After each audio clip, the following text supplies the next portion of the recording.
Years ago, I presented marketing workshops at a number of conventions for leaders of veterinary practices. They travelled from all over the UK to get to places like Telford for the 2 or 3 day event and to tick their CPD boxes.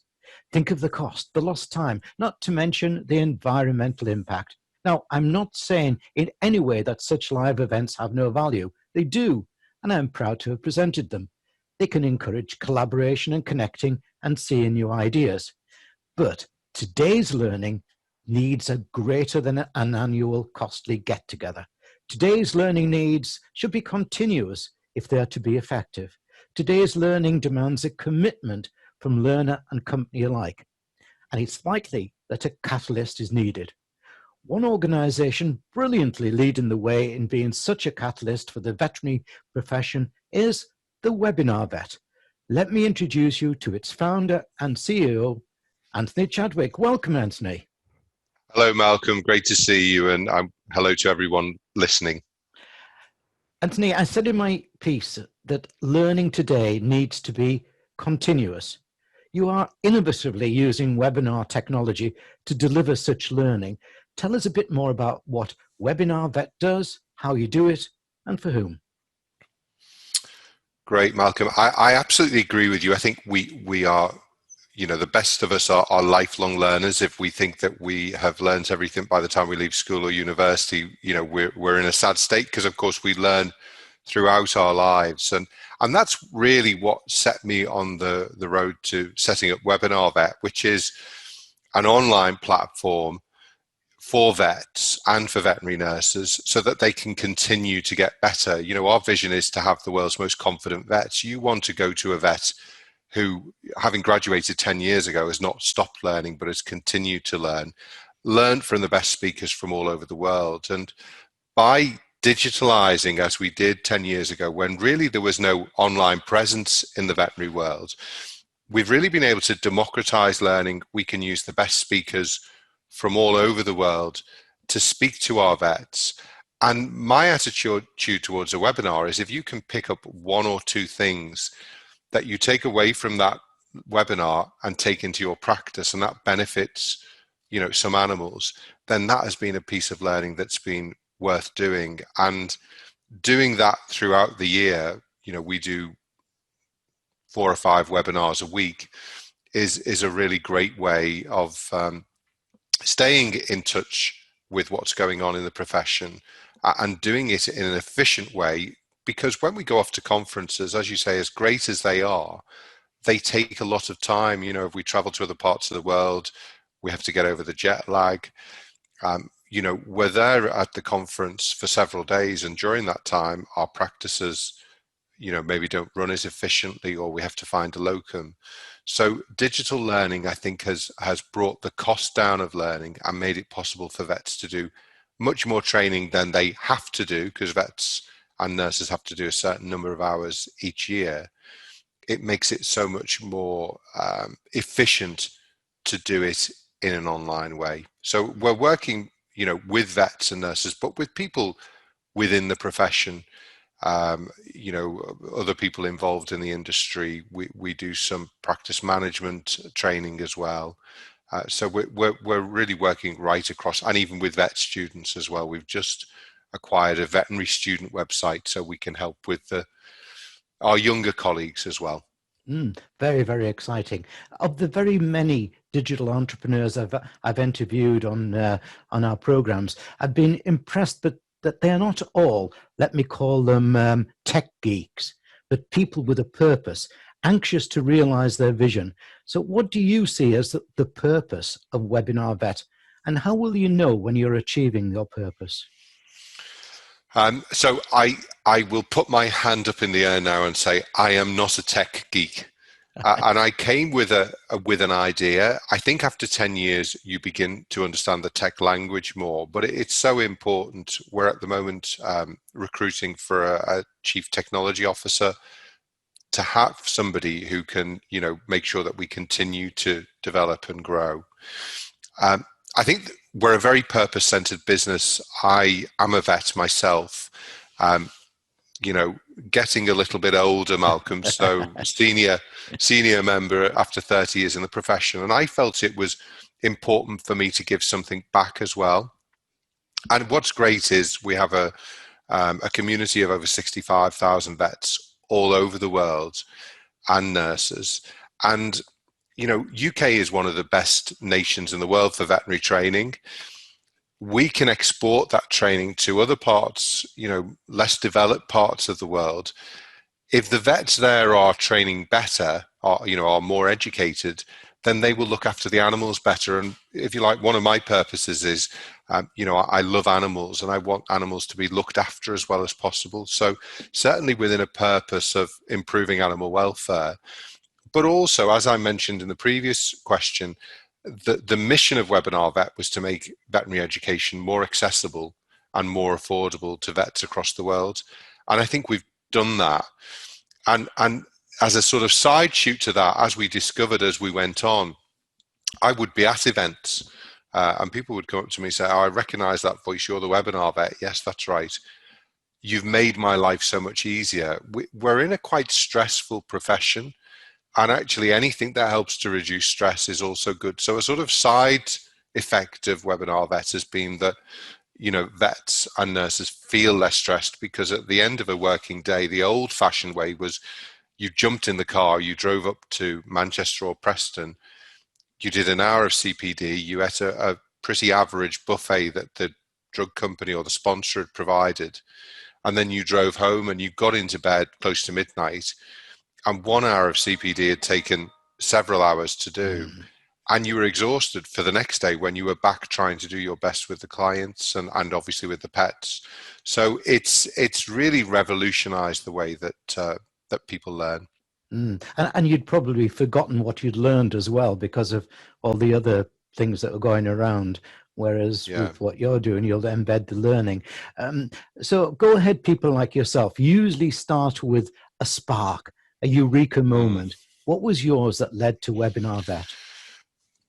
It's interesting. I think I'm quite a creative person and an innovative person, and actually, you know, every profession needs that.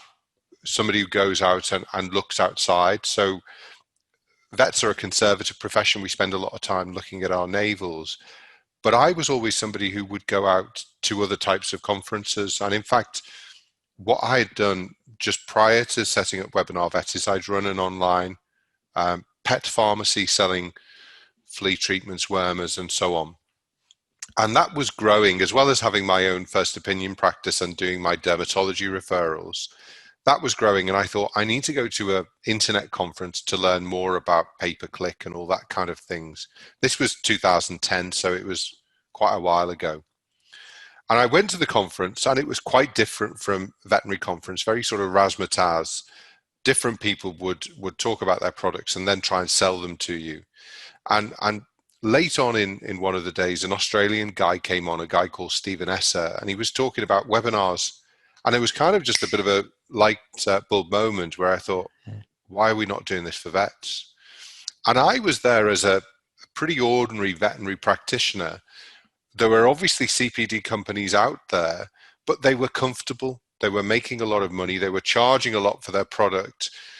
It was expensive to do your training. You know, probably 10 years ago when I was trying to do my training, in real terms, it would be costing me £5,000 a year.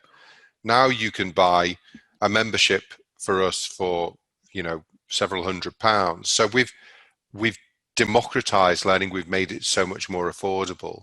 And it was at that moment I thought, well, let's get on and do. And I was very quick at implementing that.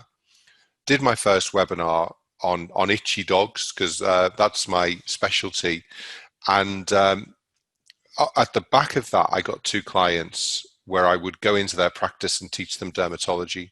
So I went to bed after the first webinar and thought, this works. And of course, the pain that I've talked about with that trip up to Preston and Manchester that I felt as a vet, surprise, surprise, a lot of other people felt it as well. So the company grew very quickly. And off the back of that, I was enjoying myself so much that I sold my practice within 18 months. So I could concentrate on my dermatology and on Webinar Vet.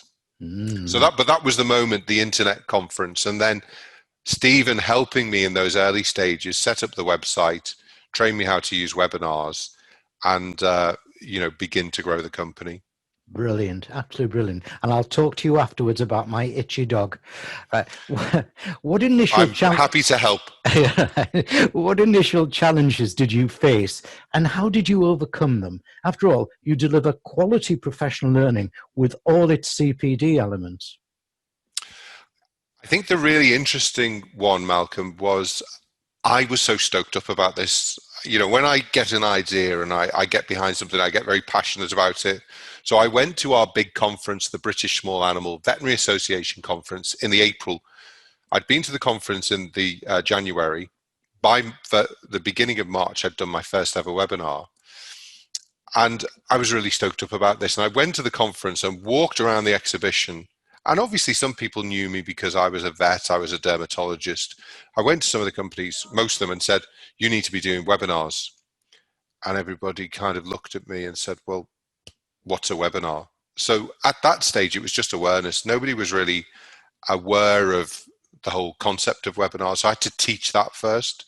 So when you have to teach people, of course, that slows process down a bit, although, we moved very quickly. And then there was that kind of conservatism which said, well, this is the way we've always done it, so why should we change? And what really happened was when the companies heard that I was getting several hundred vets on the webinars, of course, they were saying, well, we'd like an audience like that. Because when I went up to Preston or Manchester, we might have 30 or 50 people in a room. Suddenly I was getting several hundred. And what was really interesting, I had a particular company that I won't name that I'd worked with my dermatology hat on. And they were kind of, oh, don't call us, we'll call you. And then one of their competitors said, yes, we'll have 6 webinars, please, which were obviously free to attend for the vets. As soon as they heard that, they were on the phone and they were booking some as well. So it grew very quickly. But I think at the beginning, those challenges were really, a fear of the unknown. Nobody likes change. And yet, once we got going with that, people saw the benefits of it. And, the vets embraced it. And of course, the corporate companies began to embrace it as well. I totally agree with you about change, and we're not quite there yet, are we? What future challenges do you see in the technology aspect of WebinarVet after things like AI and VR, artificial intelligence and virtual reality are fast coming in? How will WebinarVet keep its leadership?